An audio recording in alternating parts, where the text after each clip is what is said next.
What is up, guys? Welcome back to the channel.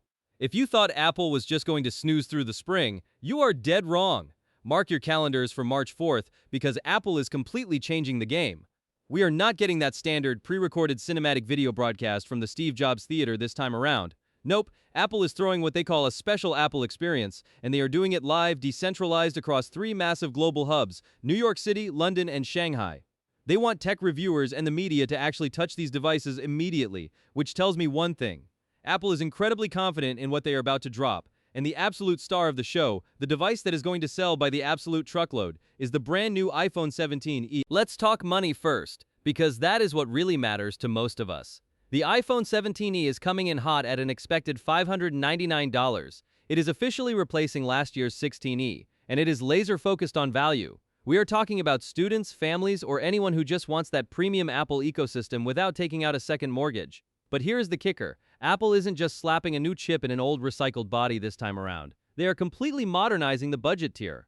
First up, the design. Pour one out for the notch, guys, because it is finally dead. Supply chain leaks are practically screaming that the iPhone 17e is getting the dynamic island. This is huge. It unifies the entire 17 series lineup, so developers only have to focus on one single interface for live activities and background system alerts. You are finally getting that true flagship look on a $599 budget.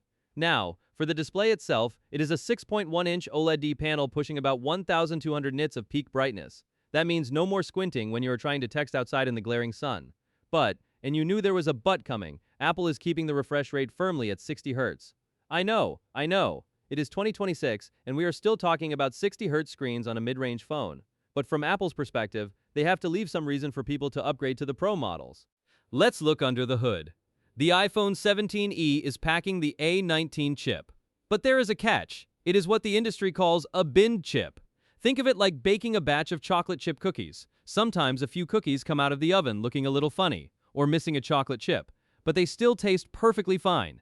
In the silicon world, if a chip has a minor defect in one GPU core during manufacturing, instead of throwing it away, Apple just disables that core and drops it into the 17e. It is a massive win-win. Apple saves a fortune on manufacturing yields, and you get flagship adjacent CPU performance. Paired with 8 GB of RAM, this $599 phone is fully ready for the 2026 iteration of Apple Intelligence. You get all those heavy lifting on-device large language models right in your pocket. Moving on to the cameras, Apple is sticking to their less is more philosophy to keep costs down. Do not expect a cluster of 3 lenses on the back. You are getting a single, highly capable 48-megapixel fusion camera. And honestly, this is way better than having 2 cheap, blurry lenses just for aesthetics. Because it is 48 megapixels, Apple uses quad-pixel binning and center cropping to give you a true 2x optical quality zoom. It is practically 2 cameras in one. But the real upgrade is on the front. Rumor has it we are finally jumping from a 12-megapixel selfie cam up to the massive 18-megapixel sensor found on the mainline 17 series. It has a new square pixel architecture for way better low-light shots, and it supports center stage tracking. If you do a lot of FaceTime calls or shoot TikToks, this is going to be your new best friend. Now, let's geek out for a second about connectivity, because this is where Apple is flexing hard.